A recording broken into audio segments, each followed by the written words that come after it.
નમસ્કાર, આપ જોઈ રહ્યા છો ગુજરાતનું number 1 news network online TV news. આવો જોઈએ આજના સમાચાર।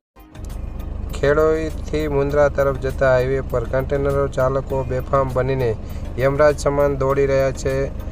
તાજેતરમાં સામે આવેલ એક વિડીયોમાં સ્પષ્ટપણે દેખાય છે કે દોડતા કન્ટેનરની પાછળના ભાગે લોક ખુલ્લી હાલતમાં છે। આવી બેદરકારીને કારણે ગમે ત્યારે ગમખ્વાર અકસ્માત સર્જાય અને નિર્દોષ લોકોના જાનમાલને મોટું નુકસાન થાય તેવા એધાણ દેખાઈ રહ્યા છે। આ બાબતે સામાજિક કાર્યકર જીતેન્દ્ર ચોટાલાએ એક યાદીમાં ગંભીર ચિંતા વ્યક્ત કરતા જણાવ્યું હતું કે આ રૂટ પર રાત દિવસ પૂરપાટ ઝડપે દોડતા કન્ટેનરો ટ્રાફિકના તમામ નિયમો નેવો મૂકી રહ્યા છે।